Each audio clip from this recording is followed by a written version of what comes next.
Magandang araw Pilipinas, narito po ang latest weather today forecast. Patuloy nating minomonitor itong low pressure area na kasalukuyang nasa labas ng ating Philippine Area of Responsibility. Latest location natin kaninang nasa layong 1,340 kilometers silangan ng Mindanao. So bagamat malayo ito sa ating bansa at nasa labas ng ating PAR, yung trough o yung extension ng nasabing sama ng panahon ay nakakaapekto dito sa malaking bahagi ng Mindanao, pati na rin dito sa Palawan at ilang areas ng Eastern Visayas. So makikita natin dito sa ating latest satellite images, itong mga makakapal na kaulapan na nakakaapekto sa mga lugar na ito ay ang patuloy ngang epekto o yung pag-iral ng trough or extension itong low pressure area. Low chance or mababa pa naman yung chance ng nasabing LPA na maging bagyo within the next 24 hours, pero patuloy po yung ating pag-monitor dahil tumataas yung tsansa ng tropical cyclone development sa mga susunod na araw. For Metro Manila at alalabing bahagi pa ng ating bansa, mainit at malinsangang panahon pa rin ang ating inaasahan, pero ngayong gabi ay may tsansa pa rin tayo ng mga pag-ulan na dulot ng localized thunderstorms.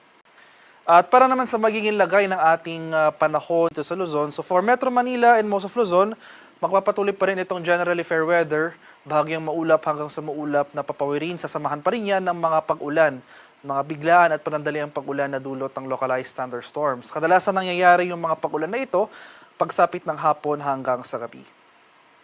Sa area naman ng Palawan, Visayas at sa Mindanao, magpapatuloy yung epekto ng trough nitong LPA na kung saan magdudulot pa rin ito ng mga kaulapan at mataas sa tsansa ng pag-ulan dito sa Mindanao, Palawan at itong ilang areas ng Eastern Visayas, particular na sa may Eastern Samar at Southern Leyte. Kaya sa mga lugar na ito, especially itong portions ng Southern Mindanao, patuloy po tayong maging handa at alerto sa mga banta ng pagbaha at pagguho ng lupa, lalong-lalo na kung tuloy-tuloy yung mga pag-ulan na ating mararanasan. Sa nalalabing bahagi naman ng Visayas, so dito sa area ng Western Visayas, Negros Island Region, Central Visayas, and rest of Eastern Visayas, generally fair weather conditions sa ating mararanasan. Pero nandiyan pa rin yung mga tsansa ng isolated rain showers or localized thunderstorms. At para naman sa kalagayan ng ating karagatan, sa kasalukuyan walang nakataas na gale warning at banayad hanggang sa katamtamang mga pag-alon ng ating mararanasan sa seaboards ng ating bansa. Gayunpaman, iba yung pag-iingat pa rin sa ating mga kababayan na maglalayag sapagkat kung meron tayong offshore na mga thunderstorm activity, ito yung mga pag-ulan sa ating mga dagat baybayin, asahan po natin yung mga pagbugso ng hangin kaakibat nito yung bahagyang pagtaas ng ating mga alon.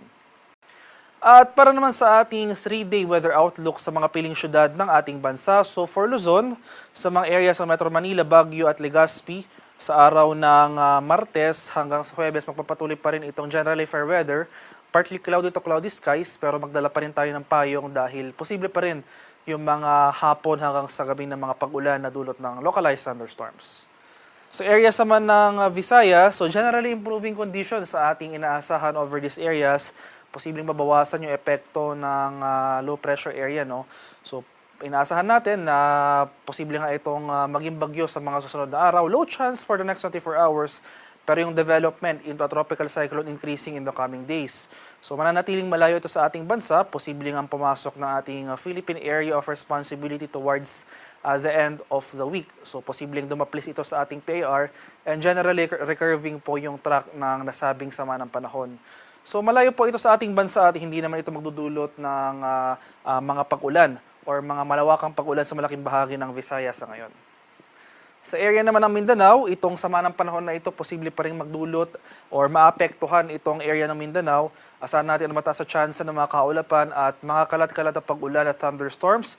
Sa malaking bahagi ng Mindanao sa araw ng Tuesday, posible magpatuloy yung mga pag-ulan, particular na sa eastern portion ng Mindanao sa may Caraga at Davao Region, pagsapit ng Miyerkules hanggang sa Huwebes. So patuloy po tayong maghanda at alerto sa mga banta ng mga flooding or landslides over these areas.